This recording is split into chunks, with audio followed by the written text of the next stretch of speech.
Everyone. My name is Travis Pantine. I'm the new director of the Insurance Law Center at the University of Connecticut. And I'm sure many of you know the preceding directors, and you know, as I do, that there are very big shoes to fill here, but I'm really excited to be here. This is the second year of the New Ideas in Insurance Law Workshop. Last year it was founded, and run by Peter Siegelman, who's also co-hosting it this year. And I'm really just riding on his coattails a lot. The goal here ideally is to take advantage of the fact that all of a sudden everyone is comfortable with fully remote workshops and things, and therefore the geographic proximity question isn't an issue anymore. And so hopefully we can create in this a weekly meeting of people who are interested in insurance law, regardless of where they are. The format, as with last year, will be 30 to 45 minutes of presentations by the presenter, followed by 30 to 15 minutes of Q&A. Peter or I will keep a queue. We have students who are taking this as a class for credit, and so they read materials sent in by the presenters beforehand and submit some questions. And so when keeping the queue, we're going to do our best to make sure that there's a nice mix of both students and academics and practitioners that get to speak. We'll be recording the sessions this year as last year and hopefully posting them relatively quickly. Next bullet point. So you should feel free to circulate the invitation to this as widely as you'd like. I mean, the nice thing about this is because it's a virtual room, there's infinite space. And so the more the merrier. If you have problems with WebEx, or if you're not used to WebEx, a few things you might try first is downloading the local app rather than trying to do it through the web. And if you're finding that the video is skipping or if it's glitching out in some way, try switching from the kind of Brady Bunch style, like mosaic view, to the single presenter view where you only see one video at a time. That often helps.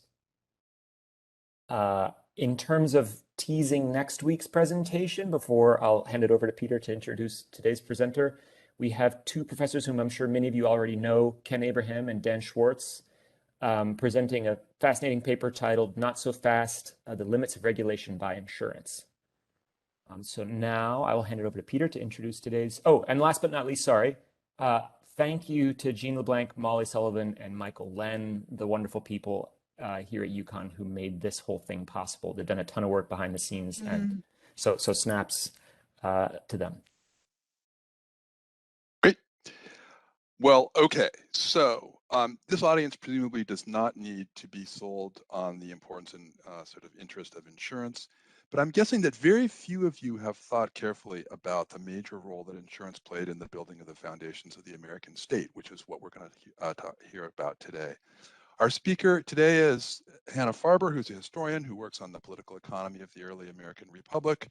Her new book, Underwriters of the United States, there it is an absolutely fascinating read about how central insurance was to the development of the country. And what better way could there be to start off a whole semester of talks about insurance than to have somebody telling us how incredibly important insurance was to the very existence and early growth of the country, not just its economic development, but its legal and cultural development as well. And that's part of why her book is so rich, is that it's both a thorough business kind of history, but it's also an economic and especially a political and cultural history of the role that insurance plays. So that's all I got to say. Hannah, it's all yours. We're very excited to have you. Welcome. Thank you so much for having me. I'm going to share my screen now. So let me see if I can get the chat back. I'm very open to chatting along the way, but if I don't see you, we may just do some shout out your questions style if I can, because I'm not sure I can see the chat while I'm presenting. All right, so Underwriters of the United States. So I am not a economics person by background. My PhD is from UC Berkeley in the history department.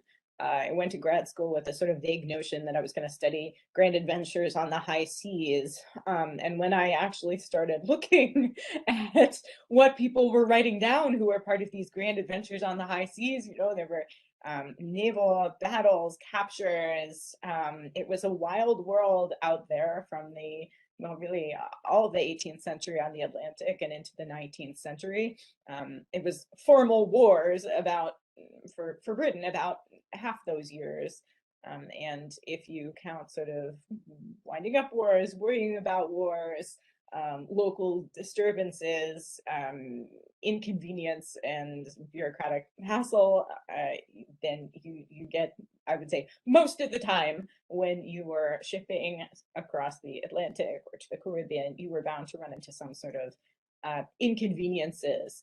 And so at first, when I ran across these references to insurance, I just thought this was very funny, because I thought that adventures couldn't possibly have anything to do with insurance. And then it turned out that the insurance of shipping is the fundamental underlying infrastructure for this constant privateering, mercantile warfare of the 18th century, the long 18th century, and really my focus, 18th, early 19th century, the age of revolution.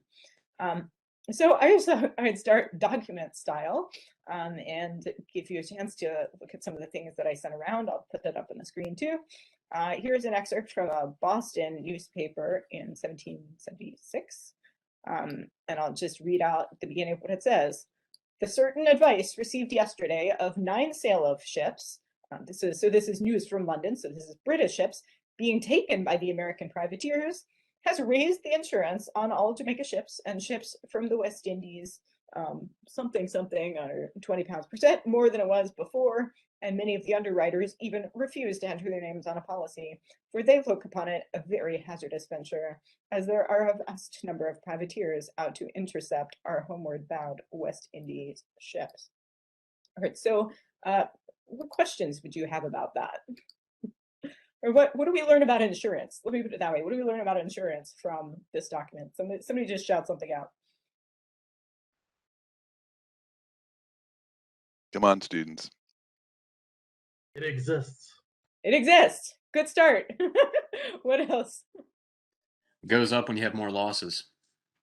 Yes. Risk-based pricing has always been important. Yes. What else? It's experience rated. So you have to remember, when you talk to me, I'm like a time traveler from the past. So if you understand like your contemporary language, I don't always follow what it is you're saying. So be sure to talk to me in like normal words that are more like 18th century words. All right, so what we have here is news of ships being taken by the American privateers. Insurance rates go up. And one thing to understand about this world, and I was talking about this a little bit before the program started with Peter, is that this is not an actuarial world. It can't be. This is a world in which there is a little bit of stability. There's stability in the insurance rates that you would pay to insure a commercial cargo, just baseline, just against the risk of getting your cargo across the Atlantic. And that's like maybe 1.5%, 2%. So it's pretty low, it's pretty constant. They are aware of things like hurricane season, but most of the money that's flying around in the shipping insurance business at this time, and this is a business that expands and escalates as wars approach, is the risk of the political risk, the risk of capture, the risk of having your goods confiscated by an enemy, or by a rival power that thinks you might be carrying goods on behalf of an enemy. And these risks change. They're different in different regions. They're different in all places and times, and they're dependent on political knowledge. So beyond the rates going up and down here, one thing that I started thinking about when I started this project was the way that insurers become notable political observers in this time period. Because their decisions about when to raise or lower rates has a dramatic effect, not just on the prices people pay for insurance, but then on the course of war, both in the sense that if your commercial fleets are being priced very heavily for their insurance policies during war, that's a financial problem for your country, and it's also embarrassing. So Americans actually a lot of times reprint these entries about insurance rates at Lloyd's during the Revolution, because they're like, yeah, we made British insurance rates go up. Like, this is just so bad for, right? It looks so bad for them.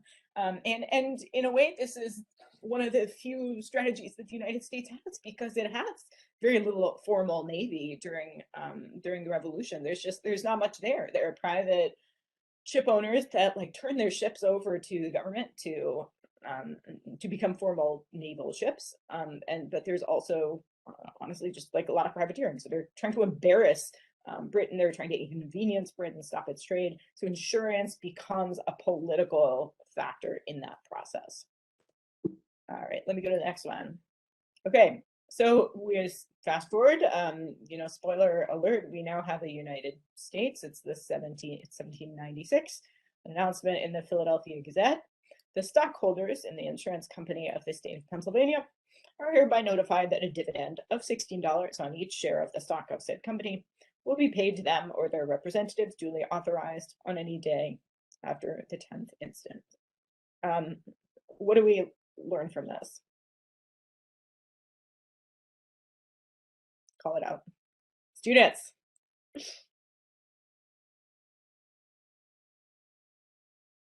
Can't hide, come on. That company's doing pretty well. Yes, this company is doing very well. This is actually one of the lower dividends. I think that a share is actually $400 in this company right now. So it's 4%, but they do dividends every 6 months. And often during the 1790s, their dividends are higher than that.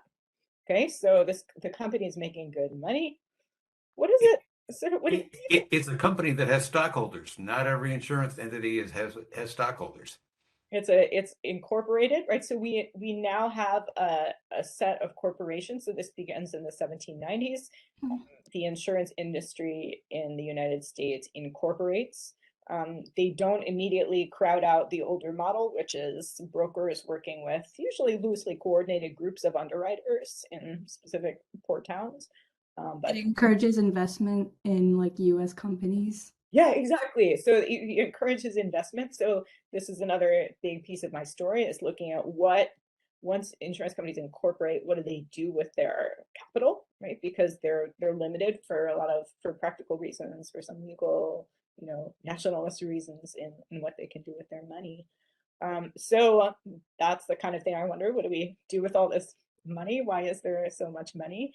And again, the political influence, the political impact, if you're somebody reading a port city newspaper and you're seeing every 6 months, if there's 5 insurance companies in Philadelphia, and swiftly there's more than that, and they're always announcing these big dividends, and again, you're going to get the impression that insurance is a place to invest, or there's not that much to buy on the market. But Anna, can I just ask you about the word "of" in that, of the state of Pennsylvania? Does that mean that it's of the geographic state, or is it the state, like the state government of Pennsylvania has its own that's a insurance company title. And so company is, the title is the insurance company of the state of Pennsylvania. And it's sort of a PR thing, like companies very much see themselves as political bodies at this time. So if you want to incorporate, what you do is you have to go to the state legislature with a petition for a charter. And that charter makes you legally a corporation and body politic. That's how the phrasing goes. So there's this really live conception in this period. They don't take that lightly. And it's 1793. We haven't had a democratic republic for very long. So it's a big deal to incorporate a group of people. You're making a new body politic out of these people. So that's really a big deal. And it's a particularly big deal for insurance, because insurance is a really highly capitalized form of business, like banking. But it's actually weirder than banking. So it's not quite as much money as banking, but it's a lot of money. But it's weirder because banking, people sort of know from British tradition that a bank has a certain relationship with the government, that you can, if you're a government and you incorporated a bank, you can make that bank lend you money. The bank does useful things like circulate paper currency. It makes loans to citizens, right? This is a bank. So there's a certain set of advantages and a certain set of concerns about a bank. But there are ways that are scripted in which a bank serves the state and that incorporates it and the shareholders. Here's the difference with an insurance company. An insurance company has to be run by merchants because merchants are the only people who understand insurance. So one of the big characteristics of marine insurance as this big early American business is that merchants have to run it. Nobody else can do it. They don't understand. Like, they try sometimes, try to regulate it, and they make a, I'm not being like a big defender of the industry. It's just true. Like, I'll talk in a second about how the business functions, but it's not so simple. So merchants run these corporations, they serve merchants, they're sort of rooting this big international network of wealth into these corporations, and they're sort of like facing out to sea, and they have this powerful authority over merchants, which I'll talk about in a second. But they discipline and organize merchant behavior, because if merchants want insurance policies and they want indemnification under those policies, they've got to toe the line. So insurance becomes this sort of big issue very quickly. Here's one other document that I wanted to show you that gives a sense of insurance as a politically influential force in the United States. And this is this chart that shows what insurance rates you would have to pay in New York. So this is a New Bedford newspaper. So you can really start to see the country coming together when people in different port towns start to see insurance rates published in this growing business press, where you see what insurance rates you'd have to pay to send your ships to anywhere in the world. All risks means that it covers the risk of capture. If it says sea risks only, that means you're only talking about rocks, leaks, damage to property from natural hazard, things like that. All risks means also risk of being captured by privateers or war inconveniences, things like that. So what do you think? What do you learn from this? If you're a merchant looking at a newspaper, or if you're a politician looking at a newspaper, what are you learning from this?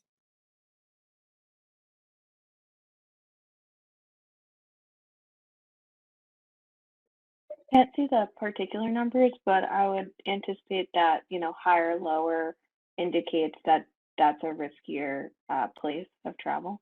Yeah, so it's risky. And again, because most of this is political risk, this is kind of a chart of how safe American merchants are in the world.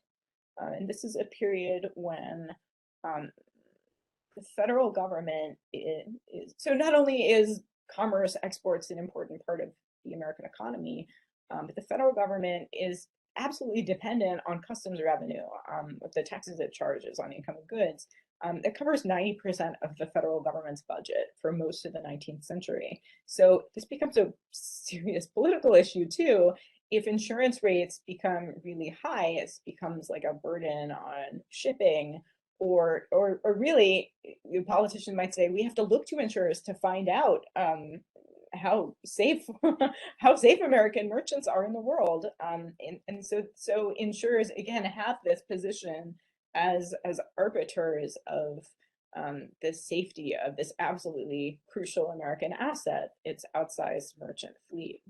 All right, so those are some documents that should be enough to give you some of the themes of my book here. I don't mean to interrupt, but can I just, how is it that New Orleans is only 12 and it's the same price as like Madeira?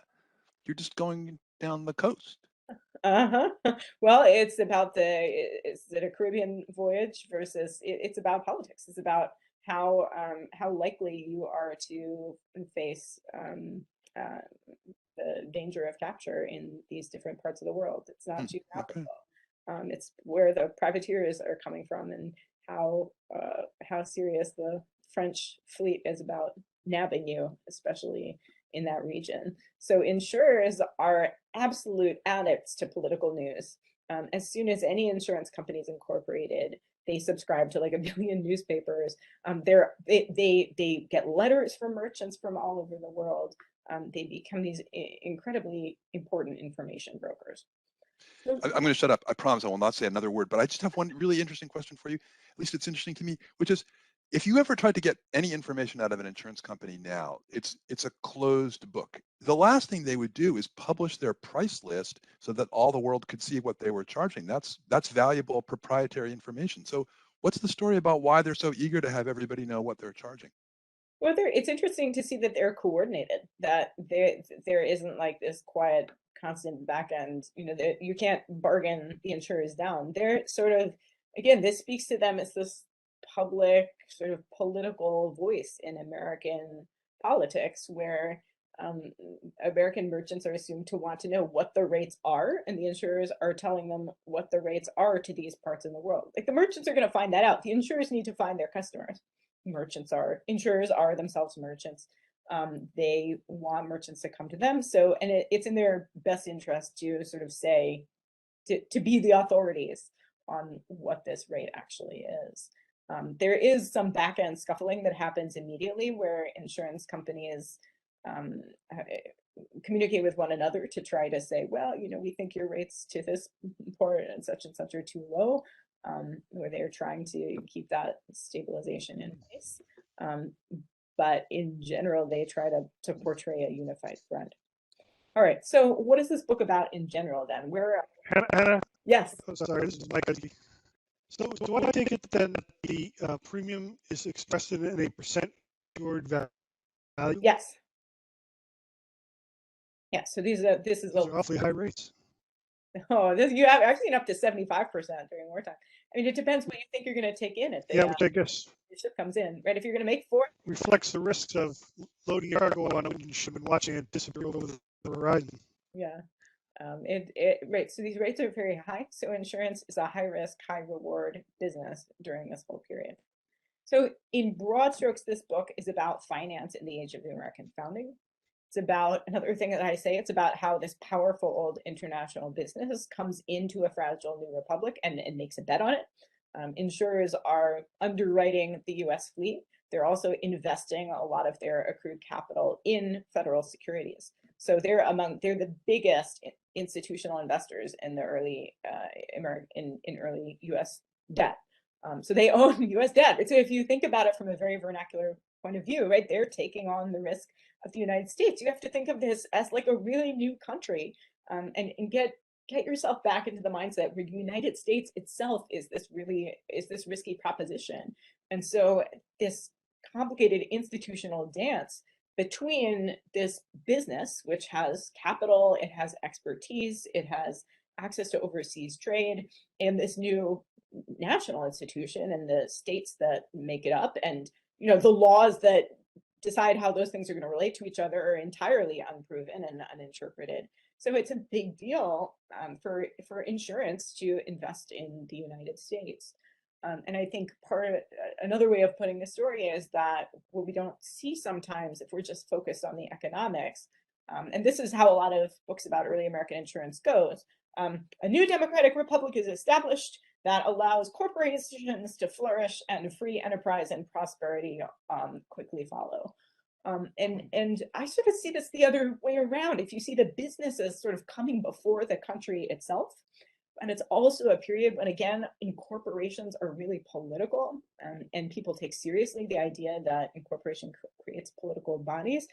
You could see much more like this negotiation going on between a weak new state and a big new and an old powerful business that's sort of pouring itself into these new institutions, the corporations, and doing so in a way that that is helpful to the United States, but it also represents them taking a risk at the same time.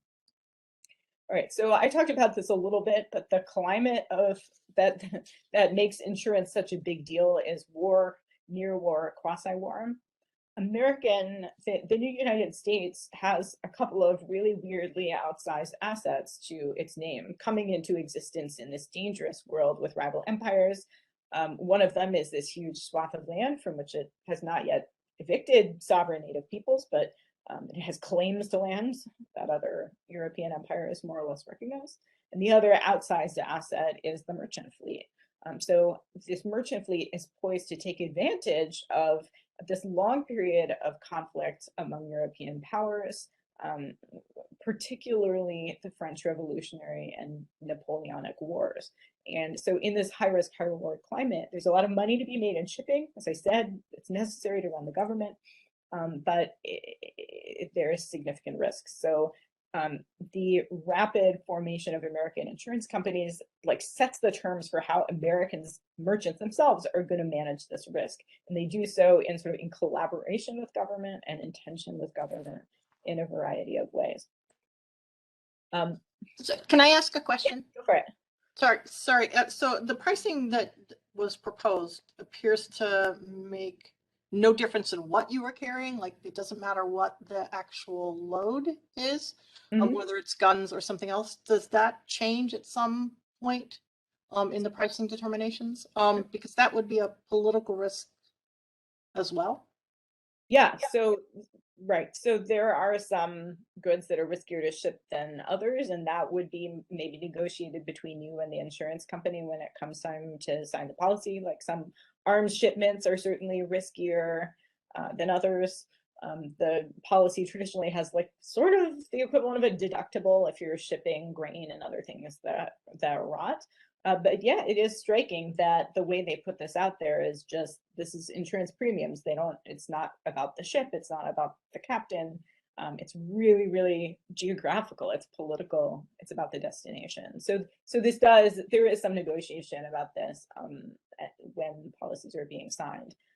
But the fact that that's also not in this is an indication of the huge amount of sort of back end knowledge that is part of the insurance business. This is sort of for people, this on the one hand, if you're just a member of the public, you'd see high numbers and you maybe worry about the United States.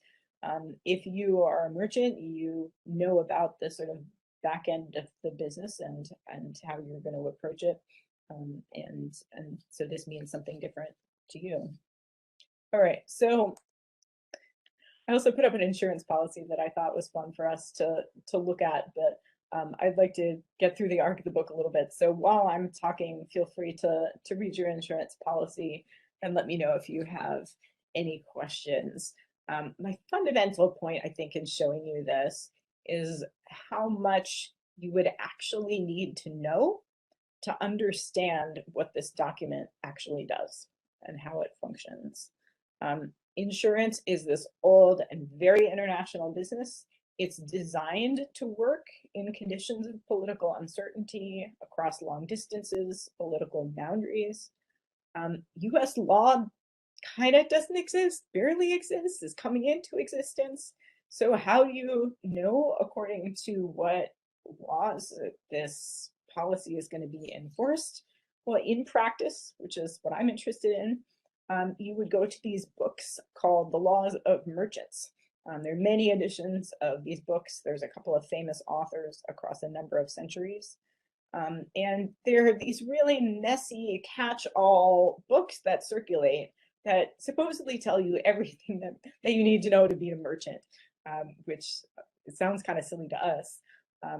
But they are particularly interested in insurance. There's always a big chapter on insurance in any of these books, no matter the century, no matter the nationality. And again, it's because insurance really genuinely is a business. Marine insurance doesn't belong to any single nation and how it's practiced. It comes out of the age of the Italian city-states. It's a Genoa business. It's a Venice business. It's a early modern Portugal business. Like it comes out of this Mediterranean world of political fragmentation. And so it through these books, merchants and insurers sort of manage one another. So in order to understand how your policy is going to be deployed and what the terms of it really are, what people did was they thought of themselves as being subject to these laws. Now they come to be entangled with state laws in a variety of ways. I'm happy to answer questions about. And they like to say that they're independent of state laws. Insurers love to say insurance has always worked the same. It's perfect. It doesn't change. It works the same everywhere. Not really true, but the fact that people believe that it's true, they argue that it's true in political settings, it becomes a self-fulfilling prophecy, right? When countries take shape, insurance can sit itself down in these countries according to its own rules. All right. So the insurance business then meets the United States. So there have been American insurance brokerages since the mid-18th century, but most Americans prefer to get insurance from overseas in like busier financial markets where stuff tends to be cheaper, like London or Amsterdam or wherever they're going, Bordeaux or European port cities. During the American Revolution, there's this sort of there are surges during wartime when Americans sort of find it more convenient to insure close to home. The American Revolution is one of these surges, and insurance operations kind of, like some of them actually support privateering, like you can get your privateer voyage insured, which I think is really interesting. So maybe you take goods, but you have a couple of guns, maybe you'll make a capture at the same time. Insurance becomes part of American offense. As I showed you at the beginning, insurance is a way for if you capture British ships and you raise their insurance rates, you've given them a real black eye. Americans have mostly had for-profit corporations barred to them before the revolution. And the sea change in the business comes, like I said, during the French Revolutionary Wars. There's suddenly this demand for insurance at home among American merchants. They form their own corporations, they patronize their own brokerages. So there's this sort of merchant self-governance through insurance that takes place as insurance becomes a domesticated business. And it happens really fast. By 1810, there's this British parliamentary hearing on insurance. And one of the big problems that they're talking about in Britain is that they've lost 95% of their American insurance clientele. Like, how did this happen? Like, someone has messed up here. The Americans are now mostly insuring at home. There's this big shift into domestic insurance. Any questions about that? All right, so let me keep going a little bit. I'll show you some of the charts from the book.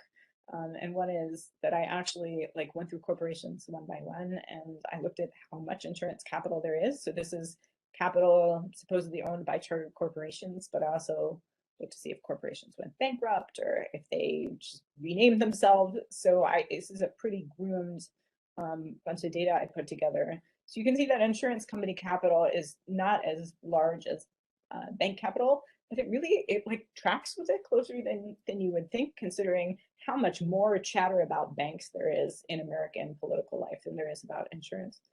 Maybe that's true today. I don't know. You guys will have to tell me. But one of the big stories for me of this book was that insurance is like this quiet cousin of banking. It does a lot of things that are banking-like, and that provides services and capital and support the banks, and the banks do the same thing to the insurance companies, and they're founded by a lot of the same people, but people aren't really talking about the insurance companies the way they talk about the banks. And I think this chart is even more striking. This is, again, to the best of my abilities, the number of operative American insurance companies vis-a-vis banks. And I should say, so this chart includes fire insurance companies, which are starting to form in this period.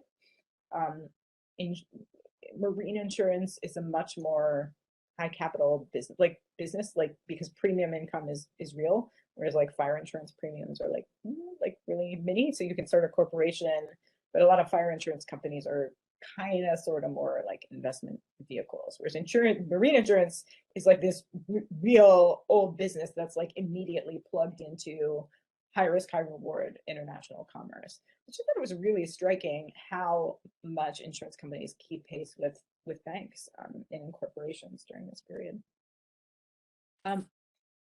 So here's a sort of a culmination of, I think, where you can see the integration and the domestication of the American marine insurance business and how that shifts the political way that these companies are perceived. So we're about to have the War of 1812. Everybody's been thinking about it for a long time, worrying about it for a long time. And then you have this newspaper item in the Boston Gazette: war, war. We understand that letters were yesterday received from General Dearborn, giving it as his opinion that war is inevitable. The North American Insurance Company have declined writing on risks. So I love the pairing of these two pieces of information together under the headline of war. Again, war has not been declared, but here are two authorities who are now being cited as believing that war is inevitable: General Dearborn and the North American Insurance Company. So people are now looking to American insurers as authorities on what they think is about to happen. And so insurance companies, again, becoming a voice of political authority. The first newspaper clipping that I showed you was all about what was going on at Lloyd's. Like, yeah, Lloyd's raised its rates on British insurers. Now it's American insurers think that war is coming. So here are some of the ways that I talk about in the book that underwriters bet on the United States. Like I said, they buy federal securities, they secure US shipping, they share the information with government. They also, they say that they follow the law and they mostly ensure that their merchant customers also follow US law. Now, there are some real asterisks there that I'm happy to talk about that generally have to do with gray areas where it's insurers who are deciding whether a merchant who's operating in a legal gray area is actually doing something that's okay or not. Right? The federal government, like the government doesn't have the apparatus to determine that. Like they look to the insurers, and if there's a merchant doing something sketchy, often it's the insurer who is looked to as the authority, not just in political affairs, as in this last slide, but about the determination of what's legal or not. But generally, insurance companies do some work to keep unruly merchants in line. And generally, the insurers that pays off. Corporate dividends are fluctuating, but wildly high for a lot of this period. So insurance companies profit, they pay dividends every 6 months. You can see like a dividend of like 10-15% is not at all unusual, which is pretty wild. You would think that these companies would go more bankrupt than they do, but they're both sort of lucky and strategic in the way that the wars play out. Again, US merchant marine, this outsized asset, high risk, high reward trading environment, and they're also like embedding themselves in the country through their investments in banks and in US federal securities, and it really pays off. And I would compare that for you with another chart that shows the dividends from banking. Again, banking and insurance being these two really closely connected businesses, but bank dividends are weirdly stable, and insurance is the wild ride. So I'm curious what you guys think about that. So there are other ways that I talk about in the book how insurance companies keep themselves secure. So they're underwriting pretty risky trade. I talked about incorporation, collaboration, close relationship with banks. I think it really helps them that people think they're boring and they don't understand what insurance does. Thumbs up. Because that way, like nobody wants to pay attention to what the insurers are. They're like, all right. Also coming across as very complicated and important experts. They sometimes evade the law, or when Americans aren't supposed to be trading, insurance companies sometimes allow for some illegal trading. And they make the law, and no, there's no better way to secure your legal standing than to be the one that shapes the law. So this is just one story from the book. I just always love sharing where this is sort of from the end of my story after the Napoleonic Wars have ended. It's 1826, and for some reason this year, lots and lots of people are going to the state legislature in Albany trying to get themselves incorporated. Some want to be banks, some want to be insurance companies, some want to be all kinds of things. And some of the legislatures are happily on board with this because they're co-investors and they're ready to line their pockets with their new corporations. But there are some country legislators who are very suspicious. And so one of the guys who goes to get an incorporation in Albany for his marine insurance company, he's like part of a merchant partnership. They live in New York. But they send the sea captain to Albany, and he literally writes back to his brother that like he like comes across as this boring grizzled old salt. He tells them sea stories, and that the legislators are like, this guy can't be a speculator. He's not out for to cause anybody any harm. We can, a marine insurance company, that's like a real business. So he gets his incorporation, and literally he like goes and waits. Everybody gets bored with him. He goes in the corner. He just comes across as this like real thing, and he is, right? Ocean commerce is real, But it's also real that he wants a corporation to accrue capital and to sit on it and invest it just like anybody else. So that's how the Morgans got their incorporation. So I'm happy to talk about any of these other things, but I want to leave us time for questions. Just to sum up some of the themes in the book, one is that insurers took on the risk of the new United States in a variety of ways. They were rewarded for that. Another way of thinking about this book is that I see the American Revolution happens in this context of global financial systems. For better or for worse, the money guys are there from the beginning. And then another thought that I had that may be completely obvious to you all is that governments are always in the business of risk management. And like we're in a world today where like COVID risks and global warming risks are really at the forefront of everybody's minds, but people aren't really good about thinking through all of the ways that risks are handled or not handled. But there's always sort of this state process in the background, whether it's a public risk, a private risk, like it's always in the context of the fact that your government exists, your state exists. And so anytime you change the way risk is handled, you're changing the way that your country works. So I'm going to wrap it up there. I'm happy to take your questions. Maybe we should go to the Q&A because that's sort of like easier for me to keep track of. You can type them in or you can just call it out. I'm happy to talk to you more. Just remember that I'm a time traveler alien from the past, so use regular words with me and I think we'll figure it out. Thank you so much for listening. Yay. So I don't see anybody in the queue. Anybody? Somebody want to jump in? Peter, should we tell people how to get on the queue? Do they need to use the raise hand function? You can use the raise hand function or you can just chat too, either one. Yeah, we can go mayhem. I'm fine with whatever. And the raised hand function is where you look at the reactions. There's a little smiley button at the bottom there. I think that's where Ken, I'm not seeing it, but Hannah, one of the things that you didn't really touch on much that I liked so much about your book is I'm going to make up my own phrasing, but you talk about the sort of the way in which the government and insurance companies were, in a sense, mutually constitutive. Yeah. That it wasn't just the government governing insurance, but that to some extent, especially in the early republic, what insurance did helped constitute government. Could you talk some more about that? Yeah, so some of it has to do with the fact that insurance has this information gathering infrastructure that the government simply does not.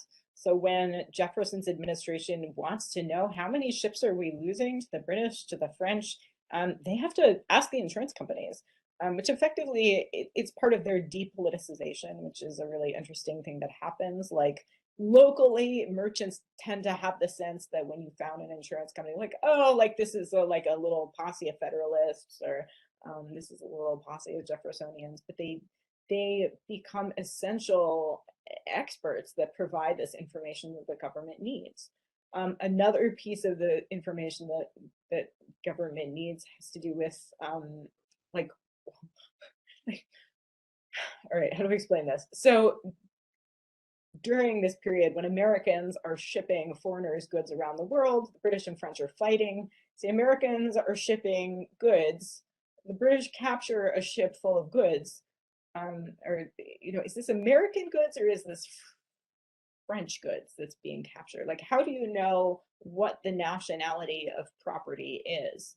Again, so this is not just like a factual question. It's a real serious legal question. What makes something American or not? There's some parallel conversations about human citizenship going on. Like, what makes somebody an American citizen or not? They have to figure all that out too. But again, the state is just like overwhelmed, and what they start doing is they look to the insurers and they basically concede. So there are some places Americans shouldn't be carrying their stuff, or they shouldn't be carrying foreign stuff, war material, whatever. But the state looks to the insurers to decide whether, like the state says, if the insurance company indemnifies the merchant whose stuff has been captured, then that's good enough for us. Right? So they're doing this work on behalf of the state. And I honestly think that by investing in in federal securities. Like it's not a way that people generally talk about it in my world, but it is this sort of endorsement of the state. It's like this gesture of faith. So those are some of the ways that I think state making takes place. I see a bouncing hand. There's Bethany. Go ahead. Yeah, so I want to, you mentioned the gray areas that insurers were sometimes mediating and saying what was on the legal side and what wasn't. I don't know if that ties into the answer that you just gave, but I'd love to hear a bit more about that. Yeah, right. Well, so another story that is part of this is slave trading. So after in 1807, Americans are not supposed to be involved in slave trading in any way. But what some American merchants do is they sell their ships to Brazilians to go slave trading, or to other outfits that are going to fetch slaves from Africa and take them to Brazil. So that's that's one of these domains where, you know, somebody has to decide what makes a ship an American ship.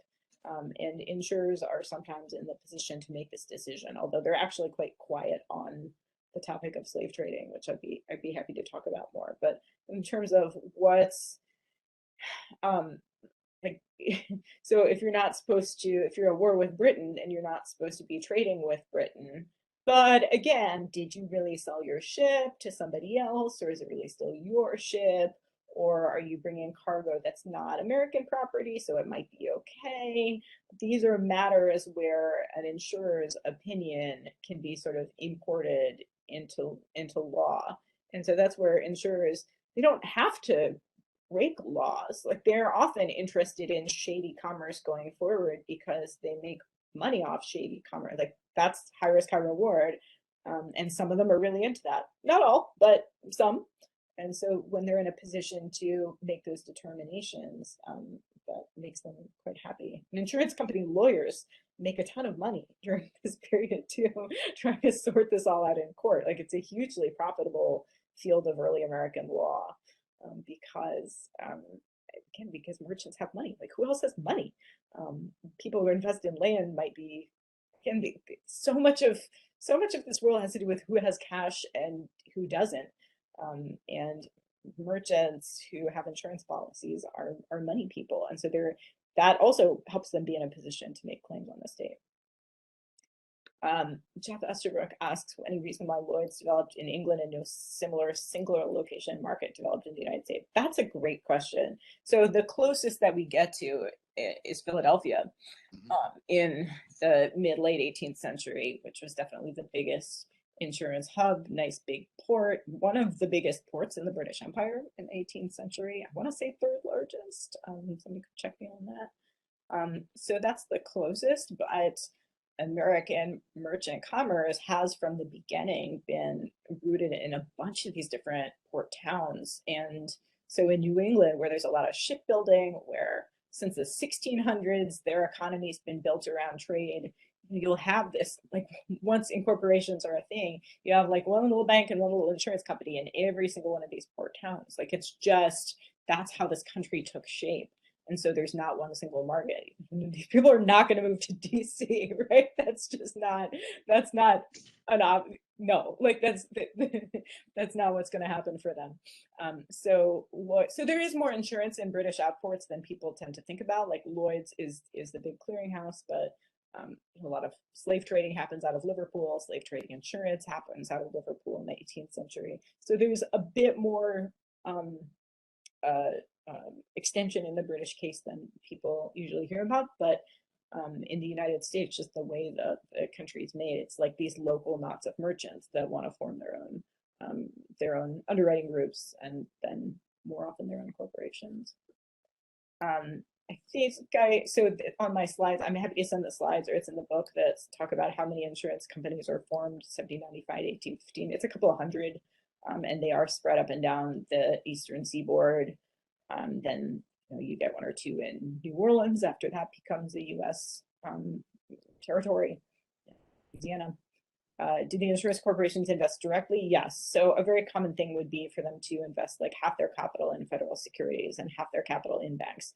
They don't tend to invest through banks. They just get a guy to go and like go to the brokers in the relevant port cities or places where they think they're where the markets are active, and they buy shares directly.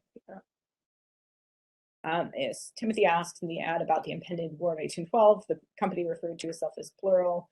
Ooh, I love this question, right? So yeah, we can't just think about this as a style, but so this is where I partly trained under an English professor, and so I take that language seriously. Ambiguity about whether a company was a thing or a group, that's a great question. And again, it's a time where people take seriously the idea that a company is a body politic and that it can pass laws that are binding on its own members, so long as they're not repugnant to the laws of the incorporating state of, or the United States. So there is like some real, well, you know, sometimes they like to think of themselves as individual citizens when they're making claims on the government, and when they want protection from the government, when things get too hot, the insurance companies say, like, we're American citizens, like we're part of the country, you have to indemnify us, you have to backstop us, like this is just American property owned by us as citizens. And sometimes they like to think of themselves more as these independent groups that have this singular identity, that has an opinion on what an insurance rate should be. So there is this fascinating slippage as this world is coming together about whether insurers, whether company shareholders, directors, whether a company is like a singular thing or a plural thing. And that's like a piece of this world that I think gets missed if you jump straight to the numbers. Good question, thank you. Okay, was there any connection with insurance in the establishment of the US Navy? I'm thinking of the Barbary Wars. Yes. So there is a huge kerfuffle. So again, Americans have this outsized merchant marine. Britain and France started fighting. Big opportunities for American merchants to like ship goods around the world, around the Mediterranean. Big concern about the Barbary so-called pirates is that they're going to raise insurance rates on American shipping such that American shipping would no longer be profitable in the Mediterranean. It's not like the Barbary warships are going to capture all of American ships. There's just not that many of them. If the insurance rates go up too high, Americans are going to lose their ability to profit, again, with this amazing merchant fleet they have that needs to be out there in the world making money. So US merchants engage in a bunch of different risk reduction strategies. They make their own insurance groups so they can sort of form their own opinions on this matter more. They actually, American merchants in a bunch of different port cities build their own warships and like basically give them to the federal government in exchange for securities. So they like build the Navy. So insurance literally building the Navy, and they're like, please give us 6% return on these ships we made for you. And the US Navy's like, all right. So merchants are engaging in multiple strategies, and one of them is the creation of the Navy. And then this becomes like a real issue in the War of 1812 when generally we talk about like the Federalists, the New Englanders don't want to go to war against Britain. It's a lot of insurers also don't want outright war. They think they can navigate this environment, which includes like dealing with lengthy court cases where they try to like get ships back that the British have captured, but they don't want the music to stop. And so they want, instead of a war, they want like a little bit more Navy. They want the public to pay more for the defense of the American merchant fleet. That's the good solution for them. And you know, Jefferson and Madison instead make this sort of more this matter of national pride. They tie it into land hunger and desire for American expansion, and so they move more toward sort of seeing it in these nationalist terms, for which the solution is war, whereas the insurers say we just want a little fleet instead of that. Okay. How do you think regulation will play out in new risks in the digital age, cybersecurity, given the government is a larger player in insurance now? I pass. I have no answer to this question. Discuss amongst yourselves. Students produce papers on this topic for Peter and friends. James, and again, is there evidence to show the American government requesting insurance policy adjustments to promote foreign policy? Ooh, no. It's the insurers that request more help from the government. The merchants generally get away with saying, we can't possibly lower our insurance rates because then we would go out of business and our clientele would have no security. So the insurers are trying to set the state up as their protector, and say, like, we need your help. The state does not tend to make those demands back down because the merchants just say, we can't. We have objectively assessed the risk of global commerce, and if we, if you tell us to lower our rates, like you've impinged on our expertise, we won't be able to survive, and everybody will suffer. Self-insuring coalitions. Yeah, and some industries are considering self-insuring coalitions. Yeah, there's a lot of this. This also happens in banking. Like in the 1820s, there's a banking crash in New York, and the state legislator said the banks have to form this like mutual bailout fund. And so yeah, this is a period for insurance when a lot of this stuff is handled directly. It's communal, like it's a small community-ish. A lot of the leading merchants in these cities know each other. But yeah, self-insuring coalitions, it's a great phrase, a self-insuring coalition, because anything could be a member of a self-insuring coalition in theory. Like a government could be a member of a self-insuring coalition. During the American Revolution, there's this proposal that gets passed around a couple of times that the United States, that each of the states during the American Revolutionary War should have its own insurance office that would be publicly owned, and like local merchants would run it. They know the business, they know who's like a legit captain and who isn't. But they're trying to sort of like, there's this idea that you can like re-merge in you can make this new coalition of government and private enterprise that would share the risks. It doesn't come to anything, but it shows how flexibly they're thinking, and sort of like dramatically thinking about ways to share the risks of commerce among citizens, merchants, and public entities. Like anything is on the table, really. Jeffrey Stemple asks, roughly how many shareholders or investors were involved in the typical insurer of the era? The typical capital, like $100,000. Corporations, pretty typical, a few $100,000 maybe. Less than 100,000 would be small. Typical policy, a couple hundred to a few thousand. If you're going above that, it's not uncommon for an expensive voyage to get insured by multiple corporations. Just like before there were corporations, there would be multiple private underwriters underwriting any individual voyage. So later the corporations do the same thing, which then increases their incentive to like work together and consider themselves like on the same side of legal battles, either domestically or internationally. How many shareholders? Well, so, if you have a $100,000 company and, each share is $100, so there's like 1,000 shares out there. These companies are structured so like you can sit on large piles of capital. So, a few hundred investors would be typical. Some women, people who need that like income that they don't do anything for. Some are smaller, some are a little bigger. They tend to be expensive shares. These are not institutions that are designed for maximal democratic participation through shareholding. Like there's a vision of that that's out there too, but predominantly this is meant to be, shareholding is meant to be a project for people who have a lot of money already. Hannah, can I ask you just about the insurance contracts themselves? Because, contracts are generally not thought of as self-enforcing. You need courts and stuff to resolve disputes. And it doesn't seem like you're talking much about that.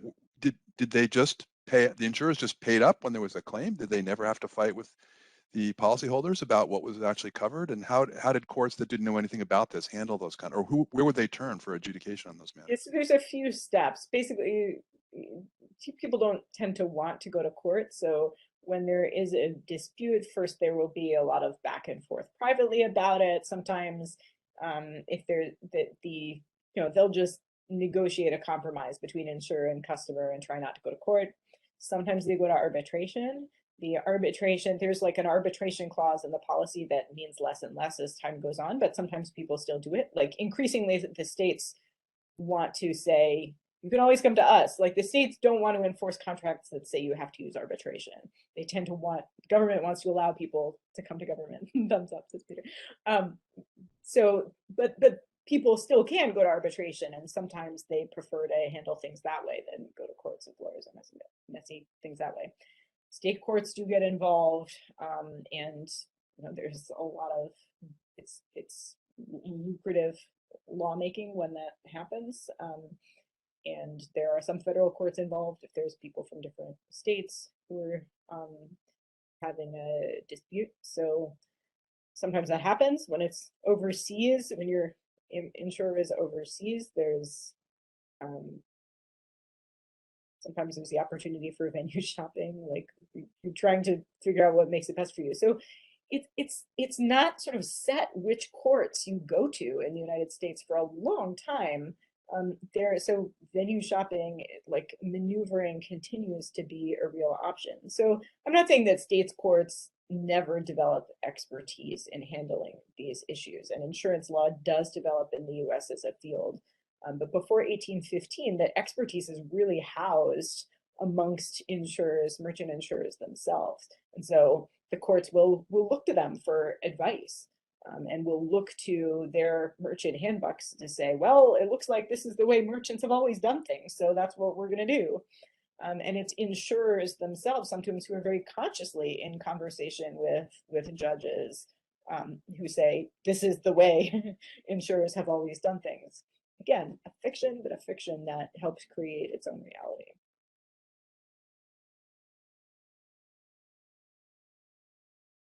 The time has really gone by incredibly quickly. It's after 5 o'clock, so I think anybody who wants to virtually disappear is more than welcome to do so. And if you're willing to stick around a little bit more, Anna, then we can keep the conversation going just a little while longer. Yeah, sure. You can email me around. Wonderful. Thank you so much for doing this. It was, I had incredibly high expectations and it exceeded them by a long shot. So thank you so much. It's really a pleasure talking to insurance folks who have this sort of set of instincts. How can you get the book? Oh, well, funny you should. Amazon. We are on Amazon. If you want my, oops, what just happened here? If you want my UNC Press discount code, I'm happy to give to you, but it honestly adds to, like, UNC Press charges shipping, so it adds up to about the same. So yeah, I'm on Amazon. And anybody who wants to stay around this is now the portion of the meeting where people are filing out, and anyone who wants to hang around can hang around. So your students have all taken careful notes and are off to write their responses or whatever it is you mean people make them do. Yeah.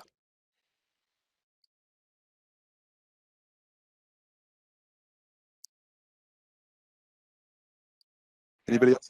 I'm really disappointed that you didn't show one of the great pictures that you have in the book, which is the picture of the insurance company contrasted with the bank. And you were saying how insurance companies like to fly under the radar, and there's this like really kind of disheveled looking, kind of modest headquarters for a big insurance company right next door to this bank that looks like a classic bank with columns and all that stuff. Yeah, I think that's a really clear way of showing how insurance companies are not a business that faces the public. Banks have something at stake in the public believing in their stability. So if they spend like $100,000 on a giant building made of stone with a fancy name architect, that's an investment for them. That's literally saying we are a stable, reliable entity.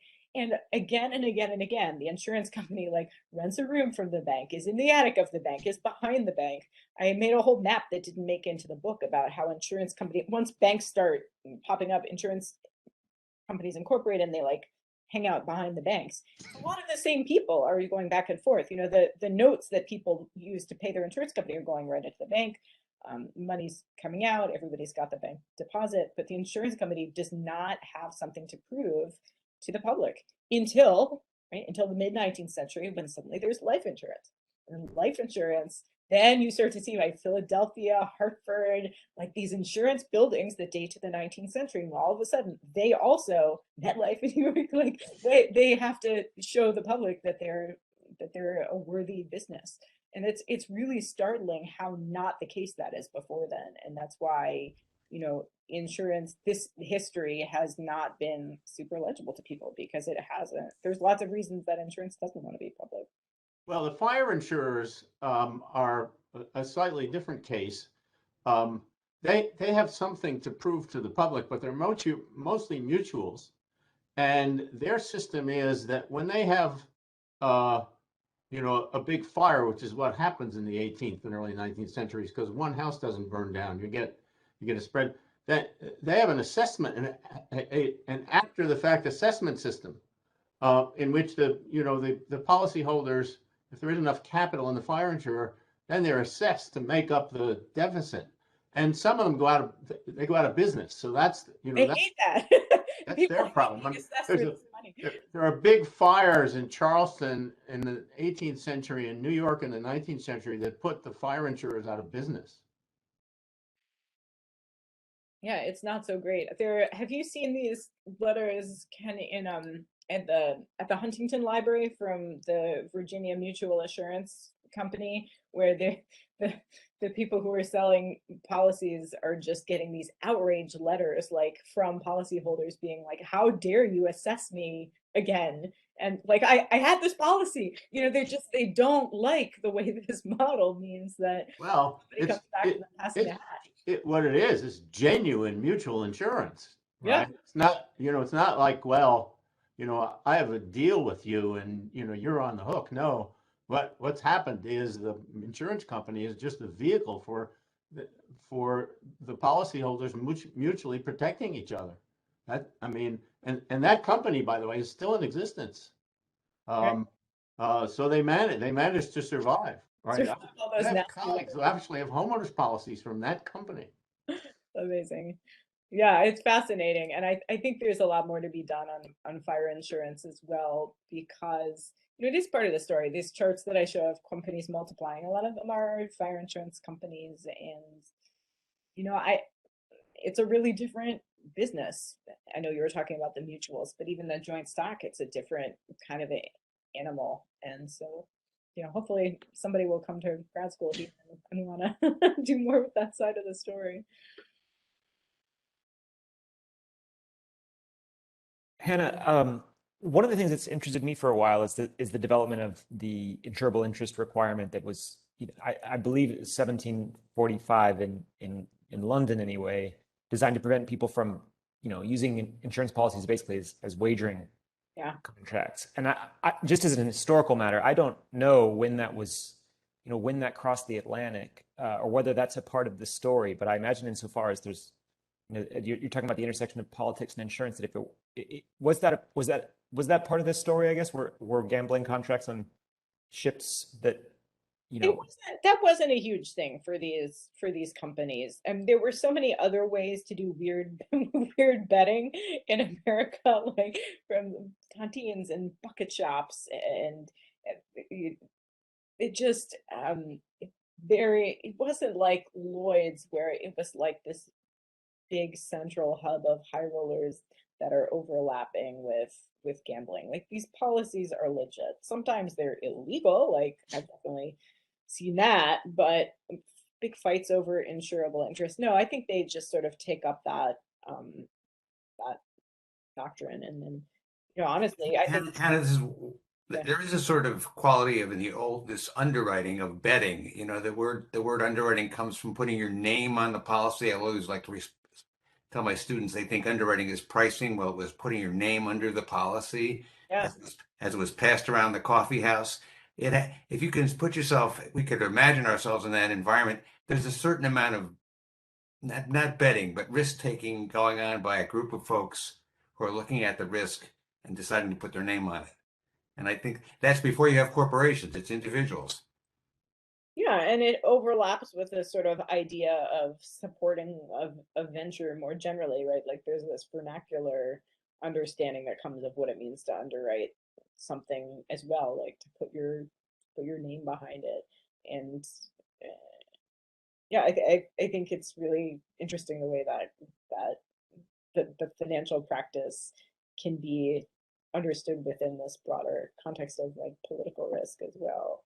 And like assign, like putting your name underneath something, right? Putting your reputation behind it. Mm-hmm.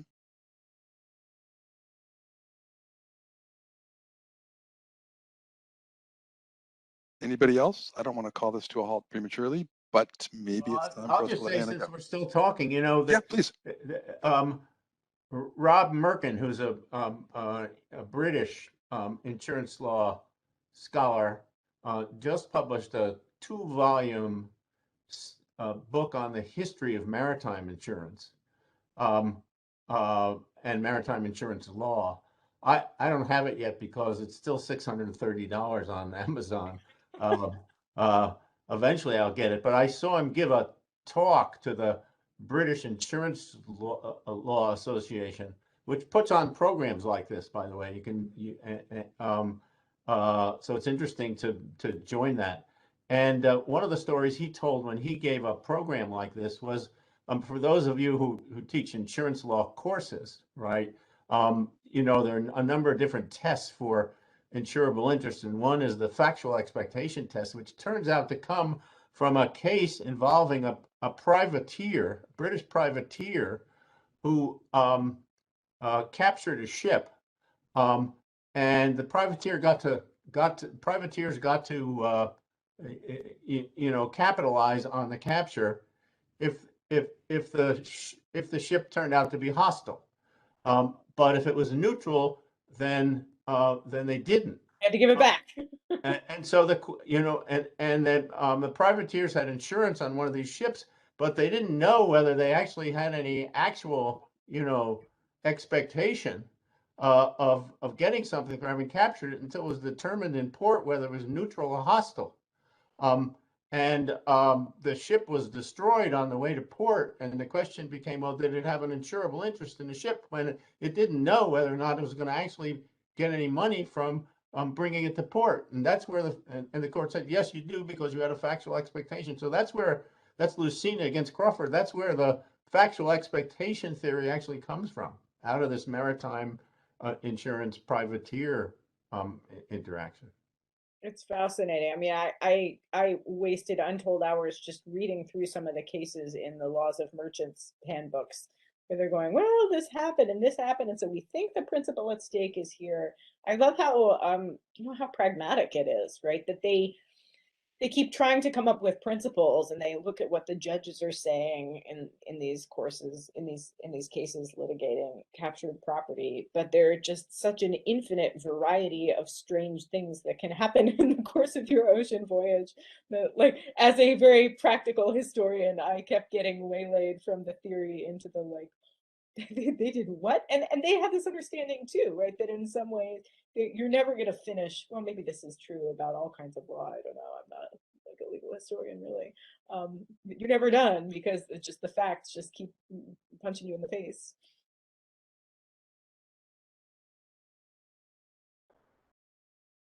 My favorite case, though, was the one where there was some dispute about whether, like, there was damaged grain from rats. There was some dispute about whether the captain had a ship's cat.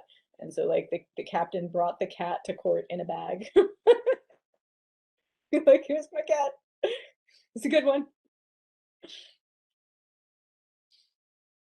Yeah, it's just, it's this vernacular world of uncertainty that in this world that by necessity transcends political boundaries, and that the expertise doesn't just live in one nation. You know, when you're doing this international business, like, sometimes it does. There are cases, lots of law cases with Americans against Americans, but the soul of the business still sort of lives in this international domain where experts rule. And it's that they're constantly looking at government's laws and what judges are saying, and they're sort of importing it and chewing it over and processing it, but then it becomes part of their body of transnational expertise, right? It's not like the state ever completely takes it over. Just real quick, that kid involved in the captain who brought a cat to court, was that in British court? I need to find that case. There was a reference to it, like a broker was writing to his client about it. Like, I forget what the context was that it came up, but they were all highly amused that this had taken place, because, you know, spoilage is a real concern. So it's like, you know, it just, I think it speaks to the incredible granularity of this customary knowledge. And like they talk about that really explicitly. Like they say, it is the merchant is not obligated to tell his insurer anything that the insurer should already know. What does that mean, right? It's such a deep statement. The merchant doesn't have to tell the insurer anything the insurer should already know. Well, what is it that the insurer should already know? Like in this weird transforming world, right? It's the way things work in different ports. It's which customs inspector you're supposed to bribe. It's how a ship is supposed to be run, which is an insanely complicated technology in and of itself. It's what paperwork is supposed to look like. It's how paperwork is supposed to be handled. It's what you're engaging with all these different authorities. It's like it's so recursive. It all points back. You got to know the stuff that you got to know. And that's how the business operated. Well, so we're now 15 minutes over. I'm sure we could go for much longer, but we should probably, in at least to respect Hannah's time, wrap it up. Thanks so much, Hannah, for presenting. As Peter said, it was better than expected. So and a great way to kick off the semester. So we're really making semester. It's been wonderful talking to you. Feel free to be in touch. I'm Hannah Farber at Columbia, and I love hearing what happened in the insurance world after 1850. It's always an exciting surprise for me to learn things about that. I'm about 200 years behind the news. So feel free to stay in touch. If there's anyone that you think would like to know the book, like, I'm not making money off any of them. I'm just excited to share and have a conversation. So thank you so much for the opportunity. Awesome. It's nice to meet you guys. Okay, see you again. Come back soon. Take care. Bye. Bye, everybody.